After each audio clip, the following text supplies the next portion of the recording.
अष्टावक्र गीता के इस प्रवचन में यह समझाया जाता है कि मुक्ति कैसे प्राप्त की जा सकती है। पूज्य स्वामी श्री अखंडानंद सरस्वती जी श्लोक की व्याख्या करते हुए लिखते हैं कि किसी के साथ बना हुआ संबंध ही बंधन का कारण होता है। यदि किसी अन्य वस्तु से जुड़ाव स्थापित किया जाए तो पहले से जुड़े हुए को छोड़ने के बाद भी वही चक्र जारी रहेगा, जिससे बंधन समाप्त नहीं होगा। इसीलिए श्लोक में मुक्ति के लिए दो महत्वपूर्ण बातें बताई गई हैं। विषय कभी अपने स्वरूप से विलग्न नहीं किए जा सकते और व्यक्ति स्वयं को भी अलग नहीं कर सकता। यदि कोई त्याग करेगा तो वह दूसरे का ही करेगा, परंतु दूसरे को छोड़ना नहीं चाहिए क्योंकि वह पहले से ही अलग हो चुका है। इसी प्रकार स्वयं को छोड़ा नहीं जा सकता क्योंकि आत्मस्वरूप कभी असत्य नहीं होता। इस प्रकार नारायण के अनुसार विषयों के त्याग का वास्तविक अर्थ यह नहीं है कि किसी दूसरे को छोड़ा जाए, बल्कि यह समझाना है कि वास्तव में क्या पहले से ही अलग हो चुका है। यह तीसरा श्लोक गंध, रस, रूप, स्पर्श और शब्द का वर्णन करता है, साथ ही उनकी आधार भूमि पृथ्वी, जल, अग्नि, वायु और आकाश का भी उल्लेख करता है। यह समझना आवश्यक है कि तुम इनमें से कुछ भी नहीं हो। शरीर में मौजूद पृथ्वी तत्व हड्डियों आदि के रूप में, जल तत्व शरीर के रस और रक्त में, अग्नि तत्व ऊष्मा के रूप में, वायु तत्व गति के रूप में और आकाश तत्व अवकाश, ध्वनि व स्पंदन के रूप में प्रकट होता है। परंतु हम इन्हीं तत्वों के संयोग को अपना वास्तविक स्वरूप मान लेते हैं। जब हम इस शरीर को मैं समझते हैं तो उसके साथ जुड़े संबंधों, रिश्तों और वस्तुओं से भी बंध जाते हैं। वास्तव में संसार में जो कुछ भी हमारा प्रतीत होता है वह केवल इस शरीर के कारण है और यह शरीर स्वयं पंच तत्वों का ही विकार है। त्याग का अर्थ मात्र यही है कि इस सत्य को पहचाना जाए, यह मैं नहीं हूं। जब यह बोध हो जाता है तो यह भी स्पष्ट हो जाता है कि जैसे घड़ी में एक यंत्र काम करता है, वैसे ही शरीर भी एक जटिल यांत्रिक प्रक्रिया का हिस्सा मात्र है। यदि मैं वह नहीं हूं तो जिस प्रकार घड़ी से अलग होकर उसे देखने वाला मैं हूं, उसी प्रकार भीतर हृदय रूपी घड़ी को संचालित होते हुए देखने वाला भी मैं ही हूं। जो देखा जाता है उससे देखने वाला सदा अलग होता है। लेकिन मेरे भाई, यदि आप वास्तव में मुक्ति चाहते हैं तो केवल इतना जान लेना पर्याप्त नहीं कि यह सब कुछ आप नहीं है, बल्कि यह जानना भी आवश्यक है कि आपका वास्तविक स्वरूप क्या है। सबसे पहला प्रश्न यही उठता है, क्या आप सच में मुक्ति चाहते हैं? हालांकि मुक्ति को लेकर लोगों के बीच काफी मतभेद है। अर्थशास्त्र के दृष्टिकोण से देखा जाए तो कुछ लोग मानते हैं कि यह शरीर ही जीवन है और भौतिक संपत्ति ही एकमात्र सत्य है। उनके अनुसार सुख ही अंतिम सत्य है और जीवन का लक्ष्य इसे अधिकतम समय तक बनाए रखना है। वे यह भी कहते हैं कि यदि किसी को दुख देकर स्वयं सुखी रहा जा सकता है तो वही वास्तविक जीवन मुक्ति है और मृत्यु के बाद विद्या द्वारा मिलने वाली मुक्ति ही वास्तविक मोक्ष है। यही विचारधारा चार्वाक मत के रूप में जानी जाती है। एक दृष्टि से देखा जाए तो यह क्यों आवश्यक है कि जब कोई व्यक्ति अपराध करता है तो सरकार या न्यायाधीश इस विचार में ना पड़े कि उसके पूर्व जन्म के कर्मों का ही यह परिणाम है। यह नहीं मानना चाहिए कि उसके प्रारब्ध ने ही उसे यह स्थिति दी है, या यह कि पिछले जन्म के कर्मों के कारण ही उसे चोरी का इतना धन प्राप्त हुआ। शासन का कार्य केवल वर्तमान में किए गए अपराध को देखना और उसी के आधार पर न्याय करना है। यदि किसी ने अपराध किया है तो वह इस जीवन में अपने शरीर के माध्यम से ही किया गया है और इसी शरीर से वह कानून के समक्ष प्रस्तुत भी होगा। चार्वाक दर्शन के अनुसार मुक्ति का अर्थ स्वस्थ और सुखी जीवन जीना, एक संगठित समाज की रचना करना और परलोक की चिंताओं से पूरी तरह मुक्त रहना है। उनके अनुसार राजनीति का संचालन भी इसी विचारधारा के अनुरूप होना चाहिए। वहीं जैन परंपरा की दृष्टि से मुक्ति की व्याख्या भिन्न है। उनका मत यह है कि मनुष्य का यह छोटा सा शरीर असीम शक्तियों से भरा हुआ है। इसमें अपार निर्मलता और संभावनाएं छिपी हुई हैं, जिन्हें श्री साधना और अभ्यास के माध्यम से विकसित किया जाना चाहिए। यह जीव अपने साधन और अभ्यास के माध्यम से स्वयं को इतनी ऊंचाई तक विकसित कर सकता है कि कोई अन्य ईश्वर ना रहे, बल्कि पूर्ण विकसित व्यक्तित्व की चरम अवस्था ही ईश्वर कहलाती है। यह व्यक्तित्व कभी संकुचित होता है तो कभी विस्तारित होता है। जब यह सीमित होता है तब वह संसार में बंध जाता है, जन्म और मरण के चक्र में प्रविष्ट हो जाता है और इसी कारण पूर्व जन्म और आगामी जन्म की अवधारणा भी बनी रहती है। जैन दर्शन पुनर्जन्म को स्वीकार करता है और उनका मत है कि व्यक्तित्व का विकास दो रूपों में होता है, या तो यह व्यक्तिगत ऐश्वर्य के रूप में प्रकट होता है या फिर पूर्ण वीतरागता के रूप में। उनके अनुसार किसी भी इकाई का संपूर्ण निर्मल, उज्ज्वल और वीतराग अवस्था में पहुंच जाना ही मुक्ति है। तीर्थंकर मुक्त होकर भी एक व्यक्ति के रूप में रहते हैं, परंतु उनकी मुक्ति की प्राप्ति अत्यंत कठिन मानी जाती है। सामान्यतः विद्वानों और अभ्यासियों की दो श्रेणियां होती हैं और अब तक केवल 24 तीर्थंकर ही इस स्थिति तक पहुंचे हैं। कामत दर्शन का मत यह है कि केवल व्यक्तित्व का विकास ही मुक्ति नहीं है, बल्कि उसका संपूर्ण विलय ही वास्तविक मुक्ति है। चैतन्य रूप में जो व्यक्ति विज्ञान के माध्यम से वासनाओं का परिष्करण करता है, वही मुक्ति के स्वरूप को प्राप्त करता है।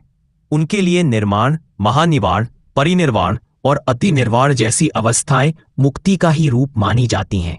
कामशास्त्र का मत है कि स्त्री और पुरुष का पूर्ण रूप से अहंकार रहित मिलन ही वास्तविक मुक्ति है। यह धारणा कि हमारे आशी मुनियों ने इन विषयों पर विचार नहीं किया सही नहीं होगी। वात्स्यायन, जो कामशास्त्र के प्रवर्तक माने जाते हैं, आत्मा या चैतन्य को मुक्ति का स्वरूप नहीं मानते। चार्वाक दर्शन के अनुसार मुक्ति अर्थ प्रधान होती है, जबकि कामशास्त्र में इसे भोग प्रधान माना जाता है। वहीं जैन मत में व्यक्ति के आंतरिक ऐश्वर्य के विकास और स्वरूप में स्थिर शांति को ही मुक्ति कहा गया है। स्वरूप छेद बोधन की दृष्टि से भी मुक्ति को भिन्न रूप में देखा जाता है। कुछ परंपराओं में 21 प्रकार के दुखों के नाश को मुक्ति कहा गया है, जबकि अन्य इसे अवस्था विशेष के रूप में देखते हैं। योग और विवेक के माध्यम से स्वरूप में स्थिति प्राप्त की जा सकती है। संख्या शास्त्र में भी मुक्ति को इसी प्रकार देखा गया है, जहां प्रत्येक इकाई अपने स्वरूप में स्थित रहती है और वही उसकी मुक्ति का वास्तविक स्वरूप होता है। मन विभू आत्मा से संबंध स्थापित कर विविध रूपों में प्रकट होता है, लेकिन जब वह प्रकृति से भिन्न होकर स्वयं को अपने असली स्वरूप में पहचान लेता है तो अपने विभोज रूप में स्थित हो। इसके बाद उसका किसी भी बाहरी चीज से कोई संबंध नहीं रहता, क्योंकि वह अपने वास्तविक स्वरूप में प्रतिष्ठित हो चुका होता है। भक्ति शास्त्र में मुक्ति का स्वरूप अद्भुत और विशिष्ट माना गया है। क्या कर्म करने से स्वर्ग की प्राप्ति होती है? क्या साधना के बाद भगवान मिलते हैं, या फिर अपने स्वरूप में स्थित होना ही मुक्ति है? समाधि में स्थिर होना, किसी अन्य सत्ता के साथ तादात्म्य में स्थापित करना, ईश्वर में स्थिति प्राप्त करना अथवा चेतना को आधार बनाकर अंतर्यामी के साथ संवाद करना, यह सभी भक्ति मार्ग की मुक्ति की अवधारणाएं हैं। वेदांत के दृष्टिकोण से इनमें से कोई भी वास्तविक मुक्ति नहीं मानी जाती। वेदांती इन विभिन्न विचारों को अलग दृष्टि से देखते हैं, विशेषकर माधवाचार्य को छोड़कर शेष सभी को एक ही श्रेणी में रखते हैं। उनका मत है कि द्वैत केवल उपाधियों के कारण प्रतीत होता है, जबकि वास्तविकता में परमात्मा अद्वितीय है।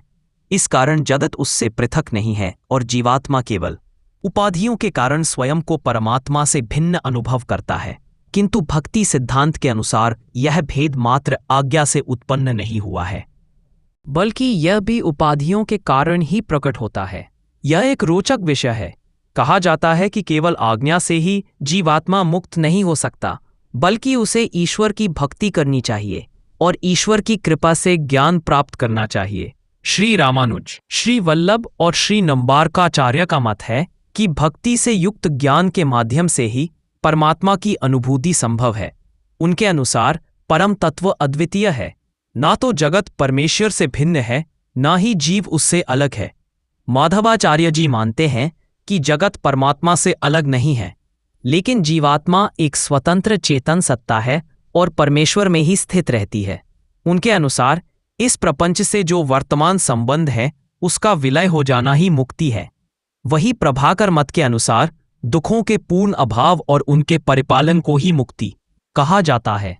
उनका मानना है कि भले ही यह सृष्टि बनी रहे, लेकिन यदि प्रपंच से संबंधित विषयों से संबंध समाप्त हो जाए तो उसे ही मोक्ष कहा जाएगा। भारतीय दर्शन में इस विषय पर विभिन्न मत प्रचलित हैं। अब वेदांत के दृष्टिकोण से मुक्ति की अवधारणा को समझते हैं। अष्टावक्र जी कहते हैं कि यह संसार साक्षी स्वरूप महात्माओं के लिए आनंदमय और स्वरूप से मुक्त है। मुक्ति का मूल आधार स्वयं को जानना है, अर्थात ना जन्म से बंधन उत्पन्न होता है और ना ही जन्म से मुक्ति मिलती है। आत्मबोधन का यह रहस्य समझाया गया है कि ज्ञान ही साक्षात साधन है। देखिए, इस दृष्टिकोण से कितनी बातें स्पष्ट हो जाती हैं। आज्ञा के कारण ही बंधन उत्पन्न होता है, इसलिए आत्मानं विद्य अर्थात अपने स्वरूप को जानो। अब यह प्रश्न उठता है कि जब मुक्ति केवल ज्ञान से प्राप्त होती है तो क्या जानना आवश्यक है? उत्तर है केवल अपने स्वरूप को जानना, न कि किसी और को। यदि जीवन भर दूसरों को ही जानते रहे तो उससे मुक्ति संभव नहीं होगी। चाहे किसी को बंधन में देखो या मुक्त मानो, इससे तुम्हारी मुक्ति सुनिश्चित नहीं होती। असली प्रश्न यह है कि तुम स्वयं को किस रूप में देखते हो। क्या तुम बंधन में हो या मुक्त हो? क्या वास्तव में कोई बंधन है या नहीं? मुक्ति का मार्ग अपने स्वरूप को जानने में ही है। इसलिए आत्मानं वे का अर्थ है अपने आप को पहचानो। लेकिन कैसे और क्या जानना चाहिए, यही प्रश्न विचारणीय है। अष्टावक्र जी कहते हैं कि यह सब साक्षी स्वरूप है, लेकिन पहले इसका अर्थ समझो। पृथ्वी, जल, अग्नि, वायु और आकाश, इन सभी के लिए श्याम प्रयुक्त हुआ है, अर्थात यह समस्त तत्व साक्षी स्वरूप है। जैसे अनेक भौतिक वस्तुएं तुम्हें दृश्य रूप में प्रतीत होती हैं, वैसे ही तुम इनके साक्षी हो। वेदांत में इस दृष्टि का गहरा अर्थ है। इसे मात्र इतना ना समझो कि घट का दृष्टा घट से भिन्न होता है और दृश्य से कोई संबंध नहीं रखता। प्रारंभिक स्तर पर यह धारणा दी जाती है, लेकिन वास्तव में दृष्टा और दृश्य का आधार एक ही होता है। अब यदि कहा जाए कि बाहरी धरती न होती तो अंतकरण में उसका बोध कैसे संभव होता, और यदि अंतकरण में कोई छवि ना बनती तो बाह्य जगत में उसे देखना भी संभव नहीं होता। बौद्ध मत के अनुसार पहले भीतर का अनुभव होता है, फिर बाह्य जगत की रचना होती है।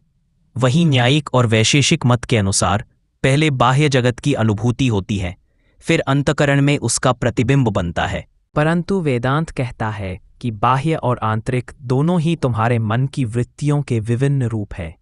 इन सब वृत्तियों का जो साक्षी है वही आत्मा है, जो स्वयं में स्थित है और सभी अनुभवों का आधार है। सबको प्रकाशमान करने वाले तत्व को जानो, क्योंकि वही असली साक्षी आत्मा है। यह साक्षी स्वरूप आत्मा तुम्हारे स्वयं के अनुभव और तर्क के आधार पर प्रत्यक्ष की जा सकती है। आत्मा स्वयं साक्षात दृष्टा है, वह कभी भी परोक्ष नहीं होती और ना ही दृश्य का रूप लेती है। इसे देखने के लिए किसी इंद्रिय या उपकरण की आवश्यकता नहीं होती, क्योंकि यह करण निरपेक्ष है।